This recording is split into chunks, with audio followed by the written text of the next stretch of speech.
sure has a lot of questions. If you look, you can see them everywhere. Use your mind to define energy and time. It's more than just some numbers on a page. Let's go with SCO. Vectors, friction, motion. Let's go with SCO. It's a lot more fun with a little commotion. Curiosity is the remedy. All you really need's velocity. Let's go with SCO. Professor SCO. Let's go with SCO. Oh, oh, oh. Oh, oh, oh. Let's go with SCO. Professor SCO.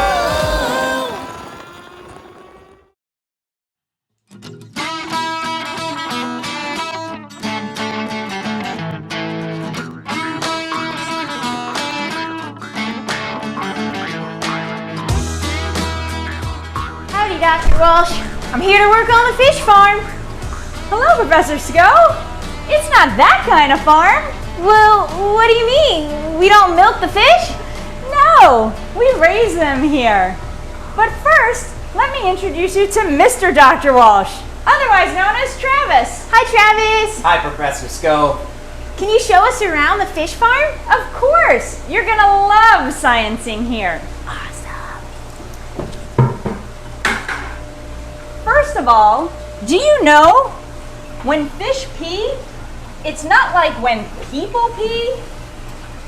No, When fish, they didn't teach us that in school. when fish, people, or any animal eats food, that food is broken down and the proteins are restructured and reorganized into forms that the cells can use. Oh, wow. The waste products of that process include a lot of nitrogen. In people, that ultimate nitrogen product is urea, which we get rid of through our bottom halves when we pee. However, for fish, the end product is ammonia that they actually excrete most of through their gills. What? That's just silly. And wait a tick. Is that the same kind of ammonia that we humans use to clean? Yeah. So it can be pretty toxic if left in a tank. As the fish excrete the ammonia through their gills, over time in an aquarium, it could build up in the tank. And they're currently breathing it in and out through those gills. And that could be bad news for fish. No bueno. Luckily, there are naturally occurring bacteria in the environment that take that toxic ammonia and can convert it into less toxic forms. Very cool.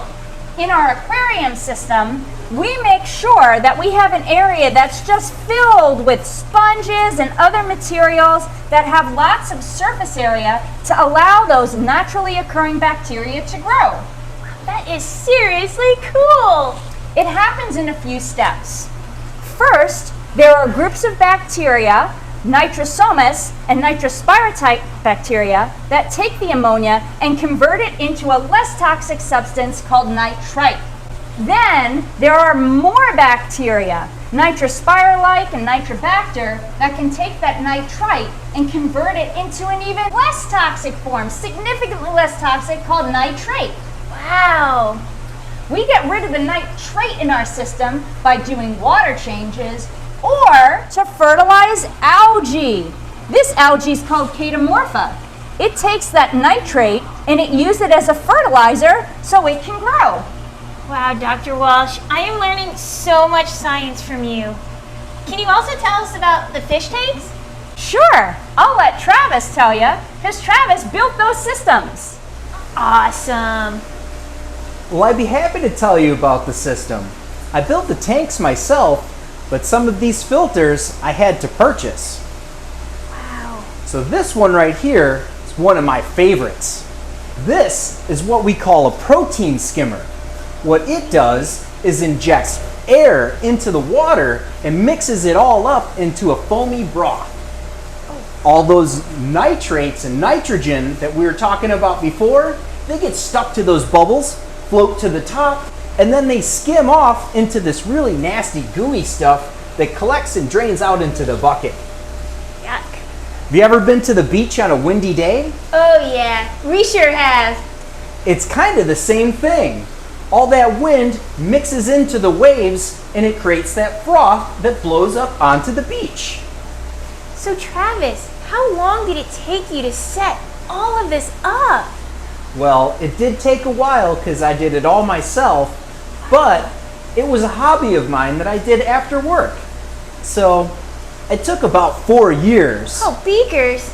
Yeah, kind of a long time, but you know, it's something that I love to do, so it was a lot of fun. Neat. Now, what do you enjoy most about having a fish farm? Well, there's a lot to love about it. I think my favorite part is that it incorporates so many different kinds of science. Oh, cool. There's, of course, the plumbing, the biology, there's all kinds of fun electronics. There's so much fun stuff. What's not to love? Wow. And I love that you two get to science together. I really appreciate you guys letting us visit. Well, that's not fair.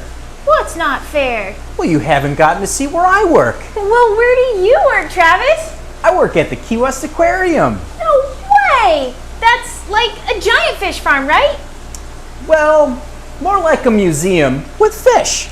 Oh, okay. Well, do you want to visit the Key West Aquarium with Travis and I? Awesome. Okay, well, when can we visit? Would you like to come tomorrow? We would love that. Okay, well, should I bring my pail? I think you could probably leave your pail behind. Okay. Hey, is that your phone or my phone? I don't think it's mine. With a little commotion. Oh, I think it's mine. Hello? Oh, hi, Sparky. Rusty did what? Oh, beakers. That's really pretty major. Did you call the Department of Homeland Security? Uh-huh. I see. No, that's okay. Agent Juarez has my number. Here's your drink. You want ice in that? Wait a tick. Did someone just ask you if you wanted ice in your drink? Oh. Okay, right. Sure. Yeah, this cell connection isn't that good. Okay, Sparky. I'll talk to you later. Travis, not only am I taking some time off in the Keys from work, I'm also taking some time off from my robots.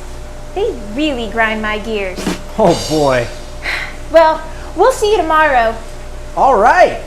Wow, wasn't that seriously cool? Well, we better head out and grab a bite to eat. What do you say? Maybe some fish sticks? Ooh. Awkward. Okay, we better head out. Remember, keep sciencing.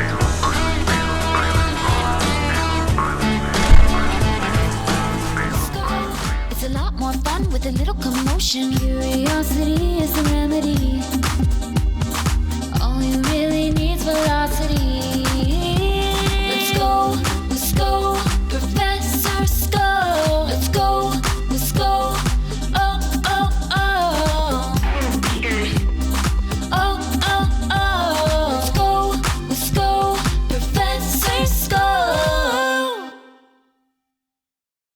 They didn't teach us that in school.